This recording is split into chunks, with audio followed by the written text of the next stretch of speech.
Hey everybody, and welcome to my N5 series on the SP404 Mark II, where I cover a topic in about 5 minutes. And I did figure I would do a session 10.6 and maybe a little bit beyond, just because I wanted to show you guys how to actually make a track with Midi. And it turns out this is now my, I don't know, fifth or sixth recording, just trying to do the 10.6. There's a lot of stuff that doesn't work quite right or the way I would expect, and it's a little frustrating. So, first thing, we had this set on the Dublin on Gadget set to channel 1, and oh man, we're back to this problem.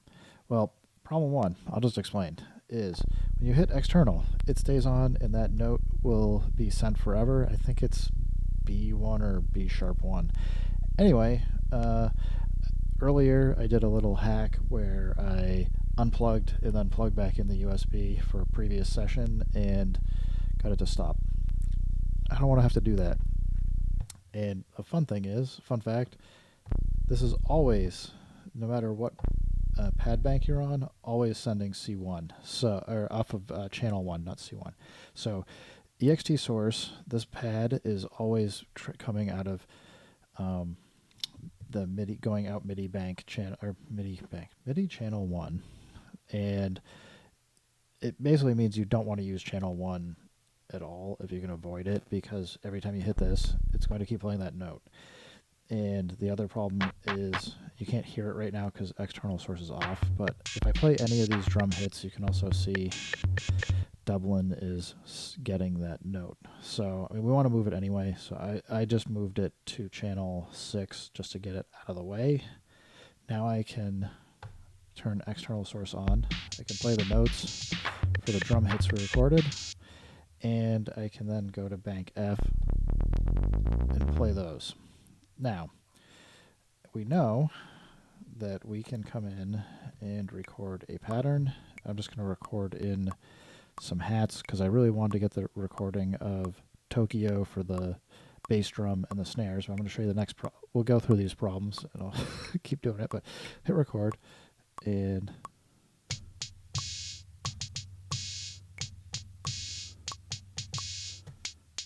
whatever, I don't care what order it's in or anything, but I'm just trying to. So we can record these samples into the pattern, no problem. I can exit out. I have this here in pad bank 1. Now let's say I want to record the bass drum and the snare. I go record. I want to do this separate. Let's say I want to do it separately. I'm going to hit pad 5 and I'll hit record. And I know that I've got this on channel 8, which would correspond to bank H. So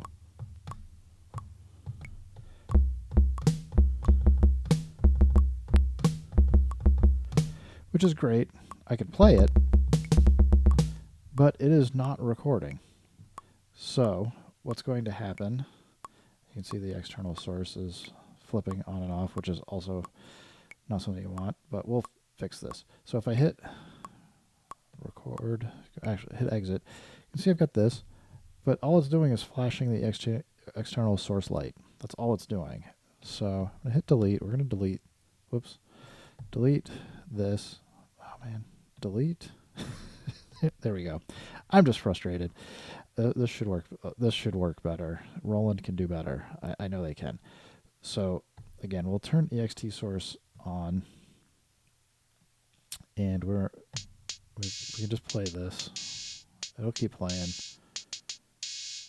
So that plays, but we weren't able to record any MIDI data for Tokyo to play, which, as I said, it's frustrating because we played the notes, we had record on, it should just record them whether there's a sample on there or not. I understand why they're not doing it to some extent, but the workaround, which I find rather ridiculous, is you now need to, if we're on bank H, we're just going to have to record some silence here, and we're going to have to go from wait to, let's see, count in off.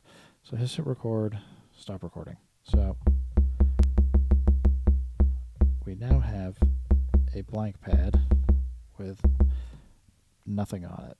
So I now copy copy this empty silence to all the pads.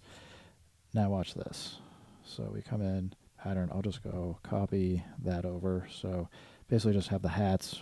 Now we're going to play the other information in. I'm going to do a count in for one measure just so I can do this. Record, record, go to bank, H. So let's say I want to do like a house beat.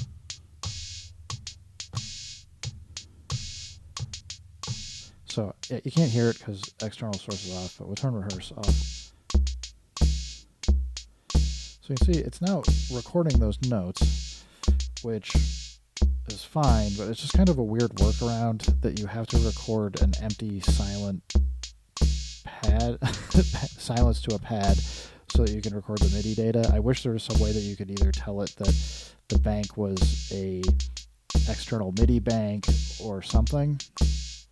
But I mean, we now have this. So I hit exit. I can now play it, at least.